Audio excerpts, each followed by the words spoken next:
Why is it that every time we let go of something, that very thing that we want always comes back to us? Why does the guy that we have absolutely no interest in, why do they come back begging for more? And why is it that every time you like a person a lot, you hold this deep attachment to that person, you want that person to like you want that person to be obsessed with you, but the complete opposite happens, that you end up being the one chasing them. In the end, you're left brokenhearted. So let's talk about that. It is such a strange concept that letting go seems to be one of the things that people talk about a lot, but when you're actually doing it in practice, it's pretty difficult because number one, we've been conditioned that the more we desire something, the more something is set as a goal for us, the more we think that this obsession is going to get us the very thing we want. We've been raised to believe that we need to always think about our goals. We need to be ambitious. We need to fight for what we want. We need to control our lives. We need to control the situation. And that's how you get what you want. But if you think about it, when you did try to put in as much control as possible to bring that very thing in, whether it's success, whether it's relationships, how often has it worked out for you? And even if it did work out, how difficult was it to maintain that thing in your life? When I first learned about letting go, I thought of letting go as defeat. So if you are in the front of enemy lines and you have exhausted all of your resources, you put your hands up and you say, I surrender. I don't have any, I can't do anything anymore. And letting go had always felt like a defeat. It has always felt like a weakness to me. But so funny enough, it's the moment that I've exhausted all control. I've exhausted all of my resources, all of my energy. And now I'm just left with the question, just God, show me what to do. Show me what to do in this scenario. The moment I let go and surrendered to God and surrendered to just the whole universe, when I fully surrendered and let go, I essentially told the universe, I've exhausted all of my resources and I've exhausted all of my energy. And if you want to bring this thing in the end, please do. But if you don't, that's okay too.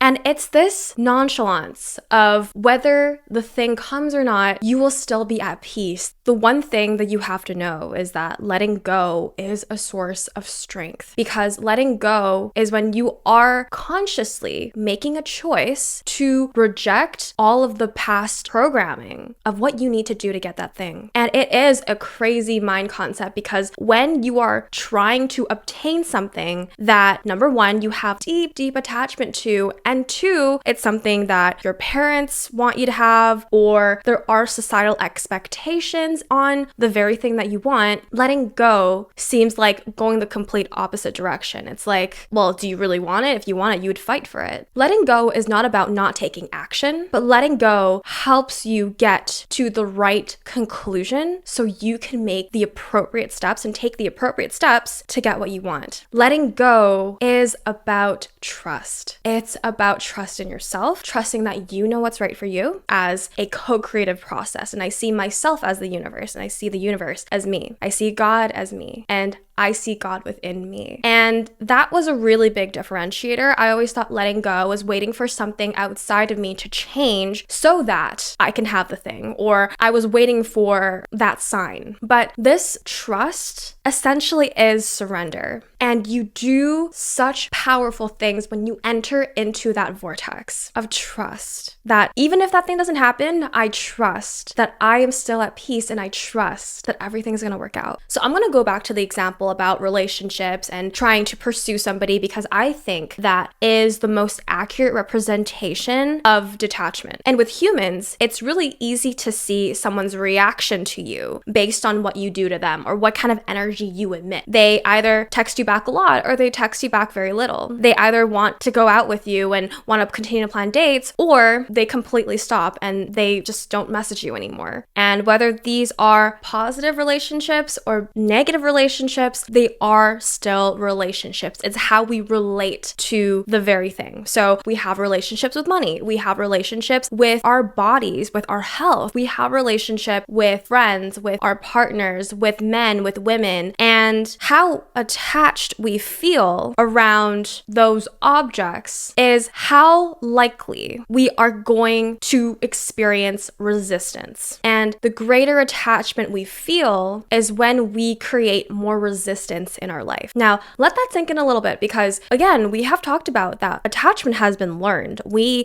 have been taught that we need to constantly be ambitious, obsessed to get what we want and to live our dream reality. But when we create attachments, we don't allow the universe to give us more of the unknown. That can help us get to ultimately where we want to go. But the attachment, that meaning that we put behind a relationship, essentially is saying that once I get that relationship, I can finally call myself this. I can finally feel this. And there is this sense of needing to fill a void because you see that person as someone who can give you wholeness, as someone who can give you the feeling that you want and get your happily ever after. But when you seek out people, whether these are friendships, relationships, or even objects like money, and it's the more emptiness that you experience prior to having that thing is going to be so much harder to maintain. It's going to be really hard to have them in your life. You're going to fight tooth and nail because that thing may not have been in your highest alignment to have. And especially around people, it is this way. But with money, it kind of has a different relationship because I want to talk about my own personal experience. I built a business that was so out of alignment with me. And it always left a bad taste in my mouth. And I felt this immense hatred, not only towards my business, but towards myself. And it's like, what's wrong with me? What's wrong with this business? And why do I feel so much shame around this business? And that was when I felt that it was really hard to show up for my business because I just wasn't in alignment with it. And suddenly I woke up one day and I realized that I want to make a bigger impact doing something that aligns with my true essence. When you approach life with a more aligned and deep and living life deeply ingrained in your values, life becomes a lot easier because you are no longer fighting resistance that you think you need to fight to get what you want. And ultimately, I wanted to be wealthy. Like I wanted to have financial freedom. And I thought that when I have this deep attachment to money, that ultimately I could create success with this specific business. And no matter how upset I was, at least I was wealthy, at least I was rich. And that wasn't the case at all. And it was so hard to show up every day. It was so difficult to try to make it work all the time. And it slowly became a chore and it went against what my true nature is. And I realized that there has to be a different way. And letting go produces that same result. Letting go means that what isn't meant for you isn't meant to stay. So if you've been fighting tooth and nail to get that one thing to stay in your life, whether it's a man, whether it's a business, whether it's friends, there will always be something better in the future that will be so easy to have, so easy to maintain, and it'll just feel so easy because you begin to put yourself first and you stop putting everything that you want on a pedestal. And it creates this really beautiful dynamic where things just want to stay in your life. Wonderful things just want to stay in your life. Letting go is about accepting who you are. It's about understanding that loving yourself, putting yourself on a pedestal, showing yourself love, giving yourself the utmost respect, importance that you have been seeking, and then everything will work out in your favor. And this is the tip. It may not come out the way that you expect because life is all about surprises. The more that you control a certain outcome, the more you try to manipulate the universe by being positive. And when you try to manipulate the universe by controlling outcomes, by controlling how things work, by controlling this needs to happen by this timeline, it creates a dynamic where the universe doesn't want to work with you. The universe doesn't want to co-create with you because you are not allowing and giving the universe the freedom to express its miracles at its fullest potential. So how do you know if it's time to let go? You know it's time to let go when the things that you are deeply attached to is no longer making you happy. It's creating a roller coaster of emotions. Now, it's really easy to see these roller coaster of emotions as normal because if you had a very chaotic childhood where your parents went through a range of emotions around finances, around relationships, around their bodies, we tend to normalize these emotions as something that we need to go through. But if you have been through this continuous cycle of getting hurt in relationships, of feeling like you're suddenly losing money and regaining that money, and there's this whole roller coaster that always happens with finances, or feeling like whenever whenever you start a new diet, that diet just never seems to hold. And every time you look at yourself in the mirror, feel all of these emotions of shame, of guilt when you're eating, of when you feel so tired. So when these emotions show up, these emotions are essentially trying to communicate to you that there is something that needs to be released. There's something that you need to let go of because there is an attachment. That's why those emotions are surfacing, because those attachments are creating those emotions of suffering. These roller coaster of emotions are so crazy because when you do achieve, or when you do get the guy, or when you finally lose that weight, there's this insane high. You're so happy. You were so full of life and you feel like you have it all. But when that roller coaster goes down, when things don't work out anymore, you're like, oh, darn it. You feel like crap. You feel terrible about yourself. And it's like, how is this making me happy? How is this helping me achieve peace? And these very chaotic roller coaster of emotions is a really big sign that there is attachment. Also, if you see a pattern that is constantly occurring, that is also a really tell sign that there needs to be change. There needs to be a sense of release or letting go or surrender that will help you free all the patterns that you have continuously been putting yourself through. So when it comes to living a high vibrational life, there is a yin and yang. In a lot of spiritual communities, especially the ones that you watch on TikTok, they shoot out very quick videos and it seems like that one tip is just going to change your life. And that's how they get you. But it's a lot more complex than that, because the light is about being more positive, being more grateful, showing love to others, being warm, being welcoming. But that light will not transform itself as true positivity. So I have a really powerful analogy about why letting go is the key to achieving more, is the key to having more, and it's the key to living a much more happy life. I see life like climbing up a mountain, right? Like climbing a mountain is fun. You get to experience so many different views. You get to see the mountaintops. You get to see the little animals on the side of the road. There are so many things to look at, so many things to experience during a hike. But imagine yourself carrying a heavy backpack full of rocks. When you have so many rocks in your backpack, how likely are you going to want to walk up this mountain? You're probably just going to want to sit down. And the heavier the backpack, the less likely you're going to want to take proactive steps towards changing your life, experiencing more in life. And that's why people who are depressed or, heavily anxious, they tend to stay at home. They tend to stay in a place that feels safe to them, but isn't actually helping them tap into their greatest potential. So it's because they're still carrying a lot of rocks in their backpack. Now, the reason why I say rocks is because when do you ever need a rock? When do you ever need a rock in your purse? When do you ever need a rock when you go hiking? And the answer is you never do. But for some reason, when you are so used to the weight on your back, when you're so very much taught that you need to have these rocks in your backpack, what are you going to do? If generations and generations of your ancestors are telling you that you need to carry these rocks, or else you won't be safe. So what do? You end up carrying the rocks because you're so afraid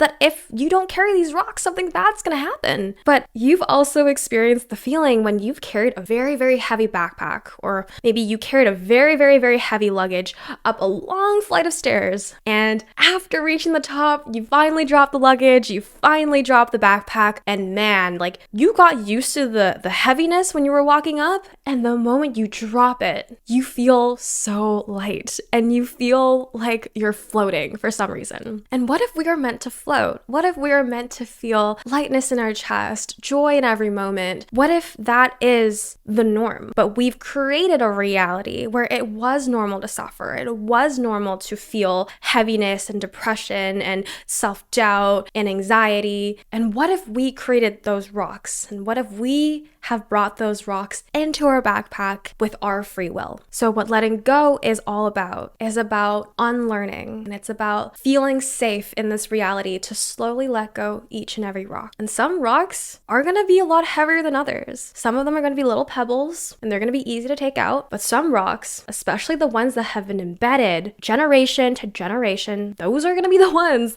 that are going to be really hard to take out. But nonetheless, it is giving yourself permission to let go and allowing allowing yourself to feel a sense of safety by allowing yourself to let go of what isn't serving you, what isn't serving your highest alignment, and which ultimately is not going to serve your hike up this mountain. So why are some people more successful than others? Why do some people naturally attract amazing relationships? Why do people lose weight like it's so easy? I'm not one of those people, but it's because they carry less rocks about who they are. And when it comes to that very subject, their mind is blank. Like they don't have doubts about themselves. They have this firm self-belief that they deserve to have that. And to feel that deservingness isn't about repeating the same affirmations over and over again, because that's like adding things on top. But the foundation alone, which is your attachment, is not stable. It's not true. So letting go is so important. To let go of those old narratives, let go of that attachment, and then build on with empowering affirmations, empowering self-concept. And the moment you let go, things become so much easier. You don't take things as personally and you feel more free. You have more control over your life, true control, true free will, because you are ultimately going to start choosing how to live your life in the highest alignment possible. So let's talk about why the ego puts us in a cycle of shame and guilt. Shame and guilt are very, very destructive emotions because it creates a narrative that allows us to believe that shame and guilt makes us better people. It empowers us to make better decisions that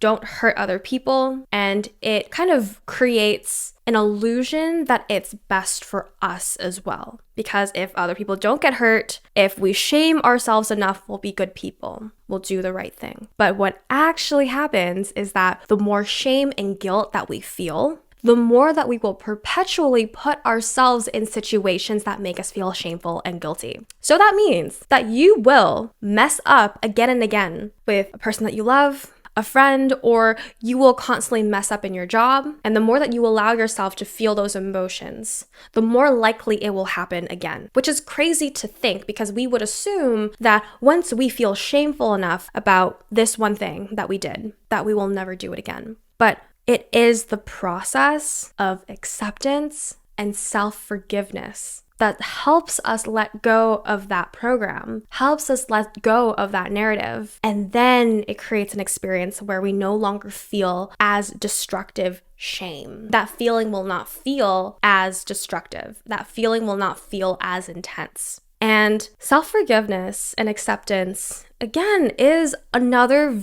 it seems very counterintuitive. It's why should I accept myself when I am feeling this shame? Like I don't deserve to feel accepted. But that creates an even deeper cycle of resistance. And when we finally give ourselves permission to say, it's okay. It's okay to accept myself. It's okay that I made this mistake. It's okay that I messed up. It's okay that I maybe made a fool out of myself. It's okay. I am human and I forgive myself entirely for making this mistake. And people that accept themselves are people that tend to let go more, people that are very detached. Because when they accept themselves, it essentially creates this untouchable feeling for them, where if they receive hate, if they receive any sort of scrutiny, they don't take it personally because their worth is not tied to the thing that they're insecure about anymore, because they're not insecure about it. You can't touch them. They're completely untouchable. So guilt and shame are not feelings that make us good people, but it actually continually creates an experience where we feel guilt and shame all the time. Now let's talk about the illusion of control. Why do we feel like we need to constantly control how life pans out for us? Again, these things are taught. That control is taught. We need to constantly manipulate things to work in our favor, because if things don't work out in our favor, what's going to happen? It's going to be really, really dangerous out there if we don't control the situation here. We can do the best that we can to plan things out, to ensure things unfold the way that we would like to, but life has no guarantee. There could be an earthquake tomorrow and everyone could be dead. Life has no guarantee, no matter how much you think you can control how reality works out for you. There is this major illusion that we need to control every aspect of our lives. And control is an expression, it's a projection of an inner child wound that needs reassurance and security. When we need control in our lives, there is often a part of us that does not feel secure. And when we don't feel secure, we can never have moments of peace. We can never have moments where we can think with greater clarity and do things in our highest alignment, because there's always this survival ding, like there's this survival mechanism that is constantly running our lives. And whether we're thinking about what's going to happen at this event, whether you think about what's going to happen with my business, whether think about what's going to happen today, even when you constantly control and try to control the narrative of how things will pan out, how you will make that money, how you will find that partner. And when you plan it to the T, it blocks the universe from co-creating with you, and you end up only creating from your human source, which isn't a lot of power. You are not creating from the unknown. You are only creating with the resources and the experience that you've only experienced as of today. If you keep doing the same things, you will keep recreating the same outcomes. Letting go of control, allowing yourself to experience peace despite the chaos that may seem to be happening outside your life. And having that unshakable peace is about letting go of control so that the unknown can come in and completely change your life. And letting go of control is going to help you get the very thing that you actually want. The more that we cling to control, the more we are resisting the flow of life. Flow of life is how you are breathing right now. You're not even consciously aware of it. How you're digesting right now, you are not consciously aware of it. How you're growing your hair, you are not consciously aware of it. But it's that the universe is helping us co-create things. It's helping us co-create everything, and we don't need to control everything in our lives for things to happen. If you have to consciously control how you digest, it's going to take up a lot of energy, and you won't have time to do other things. Even me speaking right now and speaking from flow and speaking from joy, this is the flow of life. So in conclusion, the bigger that you want to live your life, the more willing you are going to have to be to let go and to finally surrender and allow God, the universe, to take control of what happens. And you, as the co-creator of this universe, you are responsible for letting go of attachment and finally surrendering meaning of what you think that goal is going to get you or what that thing is going to get you. Holding on to attachment of what we think is going to make us happy is only going to keep us small. It's only going to keep us in resistance. It's only going to keep us from wanting, and it's only going to keep us from staying in our tiny world. And it will be really hard to expand beyond that. The unknown is not a place that you need to fear, but it is essentially tapping into a whole world, all the possibilities, all the potentials. We are only tapping into 1% of the potentials of life. That there are infinite possibilities of what your life can be in this moment, the kind of life you can create, the place that you live, the kind of people you meet, and you are only experiencing 1% right now. So if you are open and ready to change your life, to change the outcomes of your life, the first place to start is to let go. And the more that you let go, the higher your vibration, the more likely you are going to attract expanded people and an expanded experience in your life. Have a good week.